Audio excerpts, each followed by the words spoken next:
Olá, bonitos e bonitas, tudo bem? Então vamos seguir aí com as nossas atividades de arte no nosso portal de São João da Barra. Então continuem acessando e entreguem as devolutivas das atividades pelo mesmo canal, tá? Para que a gente possa ter esse contato aí. Vamos lá?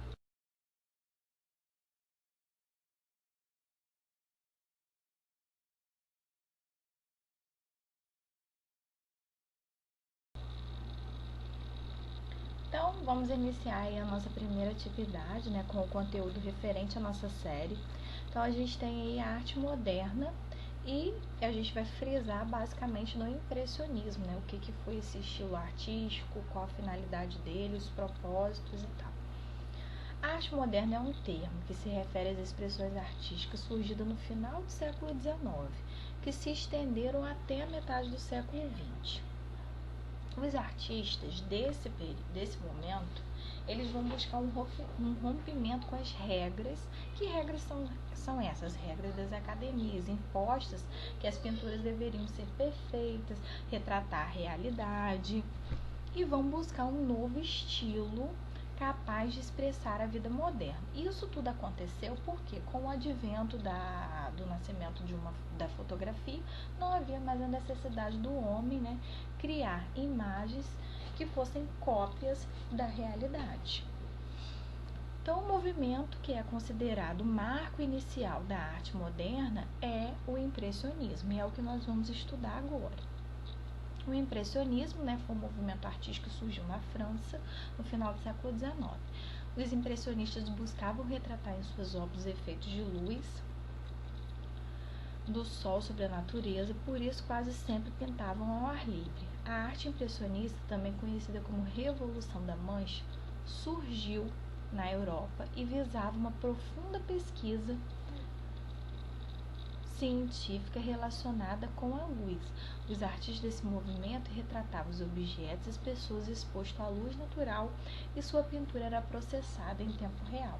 Então, os artistas, né, principalmente Claude Monet, que foi um artista que vai ganhar destaque aí nesse momento, ele vai fazer pinturas que vai retratar uma impressão daquilo que ele está vendo diante da incidência de luz daquele lugar. Então, dependendo da incidência de luz, as cores vão ganhar. Então, nós vamos fazer umas pinturas rápidas que vão ser vistas à distância, e a gente vai entender o todo dessa imagem, até porque pintar ao ar livre tem as intempéries, né, naturais, a chuva, o vento. Além disso, nós tem também a questão da mudança, né, de incidência solar, porque quando de manhã o sol está de um jeito, ao meio-dia ele está mais forte, ao entardecer ele vai escurecendo. Os artistas, né, buscavam utilizar as pinceladas soltas, e utilizavam a cor pura e aplicavam diretamente na tela, porque, como eu falei, eles pintavam ao ar livre. Então não tinha como fazer muita mistura de cor, fazer esboço, nada disso. O que dispensava o uso de paleta, tão comum em outros momentos. Paleta é um aplicador, né, é um suporte que os artistas usam para colocar as tintas e fazerem as misturas dela. Assim, as misturas de cores se davam a partir de um processo óptico. Então, eles faziam a mistura de cores dentro da própria tela. De perto, parecia um conjunto de borrões coloridos, enquanto que à distância a imagem tomava forma como um passe de mágica. A cor complementar era usada para criar o efeito da sombra, como, por exemplo, o verde fazia a sombra do vermelho, o azul do laranja, o roxo do amarelo. Mais pra frente a gente vai estudar um pouquinho sobre cores complementares para a gente poder entender como que é esse processo de cores. O volume e a solidez características da pintura tradicional começaram a ser desrespeitados, abrindo o caminho para as vantagens estéticas do século XX. A forma cede o lugar ao caráter mágico da representação, que desloca o foco, o contorno da imagem, numa brincadeira visual de grande beleza. A luz e a cor apresentam-se como os elementos protagonistas, enquanto a linha perde sua importância. A imagem parece vibrar com energia e vigor. Então agora nós vamos falar de alguns artistas que fizeram parte desse movimento, né? Quem são os representantes?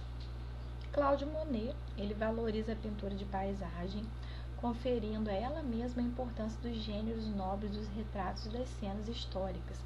A pintura abaixo deu nome ao movimento, porque o título da obra, né, Impressão, Nascer do Sol Nascente, colaborou para que esse nome fosse colocado nesse movimento, já que essa pintura é uma das pioneiras desse artista. E aí depois vocês façam também a continuação da leitura, um pouquinho mais sobre esse artista tão importante para esse movimento. Então, né, outro artista também que recebeu destaque aí nesse estilo artístico foi o Pierre-Auguste Renoir.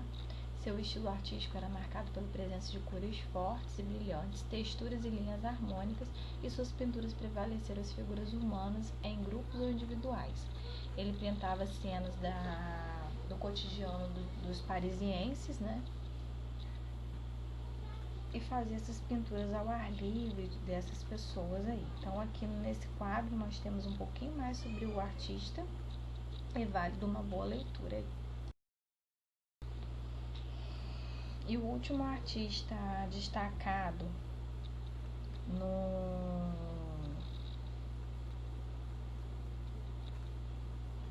nesse movimento, né, dessa folha e dessa atividade, é o Edgar Degas. Suas obras apresentam um ecletismo estético e temático que diferencia os artistas do período. Suas séries de bailarinas, tanto na pintura como na escultura, evidenciam uma técnica apurada e de rara beleza.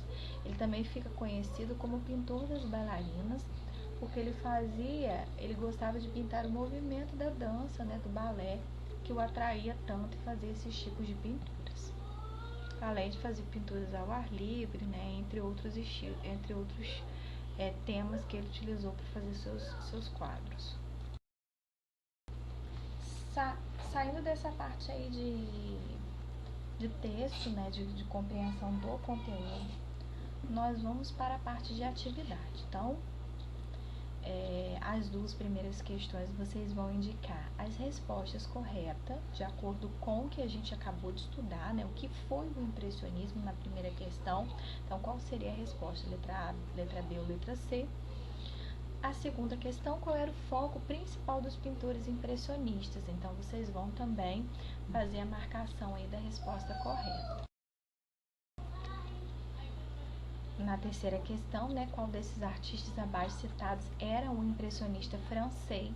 Então, aí vocês vão marcar o artista que nós falamos agora há pouco, né, no texto. Na quarta questão, né, de acordo com o texto acima e os seus conhecimentos a respeito desse movimento, vocês vão julgar os itens abaixo de ser para certo e é para errado. Então, vão fazer aí a leitura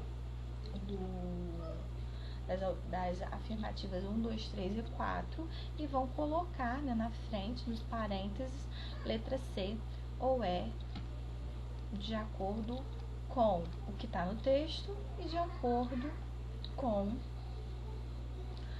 a escrita aí, se é certo ou errado. E para fechar aí nossas atividades, preparei para vocês uma atividadezinha prática, uma atividade de pintura. E a gente vai se inspirar na proposta desse movimento. Vocês vão fazer um desenho de uma paisagem, lembrando que os artistas desse movimento gostavam de pintar ao ar livre, pintar principalmente paisagens, né, de acordo com a incidência, paisagens diária, né, do dia. E aí vocês vão fazer a pintura usando como características os seguintes itens. A pintura não pode ter contornos nítidos, ou seja, aquela linha preta que existe em volta da pintura, isso não pode acontecer. Vocês vão usar tons claros, né, tons que evidenciam um horário do dia que vocês querem narrar. Colocar aí as sombras luminosas e principalmente coloridas e não aquelas sombras em preto, isso também é uma característica desse movimento, e misturar as cores direto da superfície. Tá? Então, se vocês querem que a gente enxergue laranja, coloque lápis de cor vermelho e amarelo. Se vocês querem que a gente enxergue verde, né, azul com amarelo. Se vocês querem que a gente enxergue roxo, utilizem o vermelho com azul. ou as cores diretamente. Aí abaixo eu coloquei 3 desenhos, né, de alguns alunos, exemplificando aí como poderia ser esses desenhos aí de paisagem. Então é isso, pessoal. Espero que vocês façam com muito amor e carinho. Beijinhos!